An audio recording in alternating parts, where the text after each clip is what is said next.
A couple of years ago, load management had the NBA in a chokehold. We had star players missing nationally televised games, which was killing fan interest and intrigue, and the league had to figure out something to do to combat this. So they came up with what's called a minimum game threshold, which means that you have to play at least 65 games in order to be eligible for postseason awards like All NBA, All Defense, of course, all your individual awards like MVP, so on and so forth. Now, this is important because most NBA players have incentive-based contracts. If you win MVP in a season, you should get paid a little bit more, right? But beyond that, it also creates a new eligibility for you to be a Supermax player if you win one of the awards in the appropriate window according to your contract. This has the ability to really impact people's money. And I'm not talking about like small potatoes. We're talking 5 years, 300 million as opposed to 4 years, 220.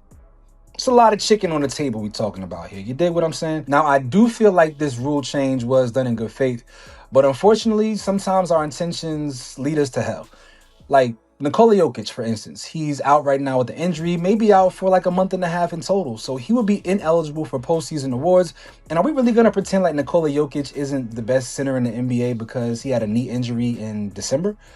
Are we going to actually pretend like Wemby is not the defensive player of the year, having people afraid to shoot 15-foot jump shots and layups because he rolled his ankle a few times in the season because he's 7'6" and people who are 6'1" are underneath him?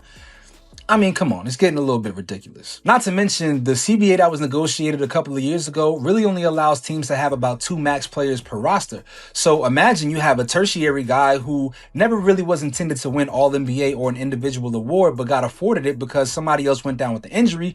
Now you got to pay Rudy Gobert $300 million to sit his ass on the bench at the end of the game. Sorry, I don't mean to take shots at Rudy Gobert. I just feel really passionately about the fact that he's not that good at basketball. And then, of course, if you tie my money to my ability to be on the court at all times, I'm going to force myself back on the court for an extra $50 million for sure, which is going to leave me vulnerable to injuries. Like some people speculate, that's what happened with Tyrese Halliburton in Game 7 of the finals. He was injured for quite a while during the regular season, worked his way back, and while he played great all the way up and through the playoffs, he had that freak injury. If he could have taken a couple of extra games off and rested, would that have happened? We'll never know. Y'all let me know if you feel like this is even an issue. Maybe I'm making a big deal about nothing, but I want Jokic to be acknowledged. I want Wemby to be acknowledged. And I also don't want Rudy Gobert making $300 million and messing up the roster construction around Anthony Edwards.